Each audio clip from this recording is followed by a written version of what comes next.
आतंकवाद का कारोबार चलाना कास्ट इफेक्टिव नहीं है, उसकी एक भारी कीमत अदा करनी पड़ सकती है। इसका अंदाजा आज पाकिस्तान को हो चुका है। हमने आतंकवाद के खिलाफ भारत की स्ट्रेटजी और रिस्पॉन्स दोनों को रीडिजाइन और रीडिफाइन किया है। अब जब भी बात होगी केवल आतंकवाद पर बात होगी, पीओके पर बात होगी और किसी दूसरे मुद्दे पर पाकिस्तान के साथ बात नहीं होगी। साथियों, आपको जानकर यह खुशी होगी कि रक्षा क्षेत्र में सेल्फ रिलायंस, आत्मनिर्भरता को बढ़ावा देने के लिए अभी 2 दिन पहले एमका प्रोजेक्ट को, जो 5th generation fighter aircraft Bharat में ही बनाने का प्रोजेक्ट है, उसको आगे बढ़ाने की एग्जीक्यूशन मॉडल को मंजूरी दे दी है।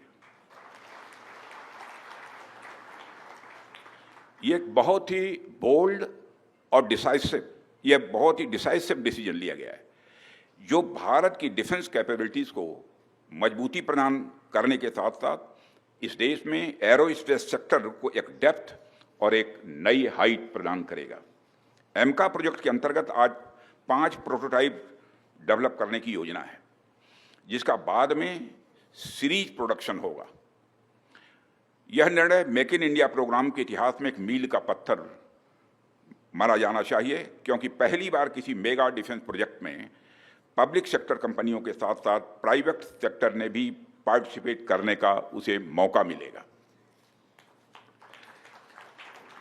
साथियों, ऑपरेशन सिंदूर में पूरे देश की जनता ने मेक इन इंडिया अभियान की सफलता को देखा, समझा और उसे महसूस किया है। आज यह साबित हो चुका है कि मेक इन इंडिया भारत की सिक्योरिटी और प्रॉस्पेरिटी दोनों के लिए बेहद जरूरी है।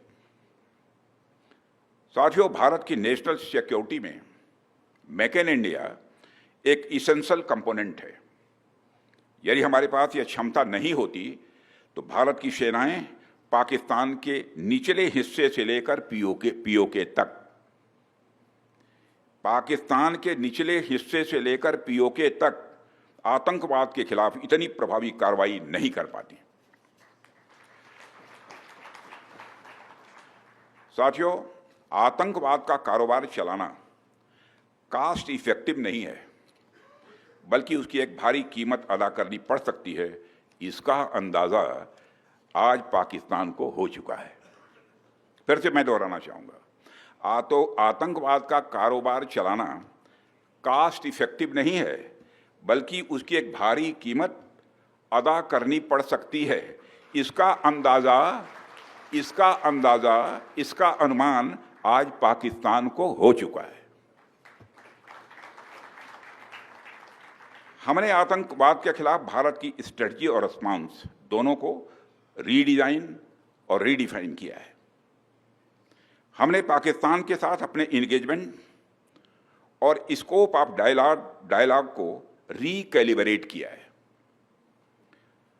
अब जब भी बात होगी केवल आतंकवाद पर बात होगी, पीओके पर बात होगी और किसी दूसरे मुद्दे पर पाकिस्तान के साथ बात नहीं होगी।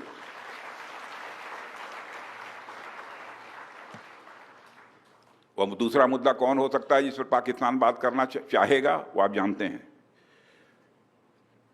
साथियों, मैं मानता हूं कि आज पाक ऑक्युपाइड कश्मीर के लोग हमारे अपने हैं। आप मानते हैं ना? पाक ऑक्युपाइड कश्मीर के लोग वो हमारे अपने हैं, हमारे परिवार के हिस्सा हैं। हम प्रधानमंत्री के श्री नरेंद्र मोदी जी के एक भारत श्रेष्ठ भारत के संकल्प के लिए पूरी तरह से प्रतिबद्ध हैं और हमें यह पूर्ण विश्वास है कि हमारे वो भाई जो आज हमसे भौगोलिक और राजनीतिक रूप से अलग हैं, वो भी अपने स्वाभिमान, आत्मा की आवाज और स्वेच्छा से भारत की मुख्य धारा में कभी न कभी जरूर वापस लौटेंगे। मैं जानता हूं वहां के अधिकांश लोग भारत के साथ एक जुड़ाव महसूस करते हैं। बड़ी संख्या है जो भारत के साथ जुड़ाव महसूस करती है। पीओके में कुछ गिने चुने ही हैं जिन्हें भटकाया गया है, गुमराह किया गया है। पीओके में रहने वाले हमारे इन भाइयों की स्थिति कुछ ऐसी ही है जैसे वीर योद्धा महाराणा प्रताप के छोटे भाई शक्ति सिंह की थी। मैं फिर से दोहराना चाहूँगा, पीओके में रहने वाले हमारे इन भाइयों की स्थिति कुछ ऐसी ही है जैसे वीर योद्धा महाराणा प्रताप के छोटे भाई शक्ति सिंह की थी।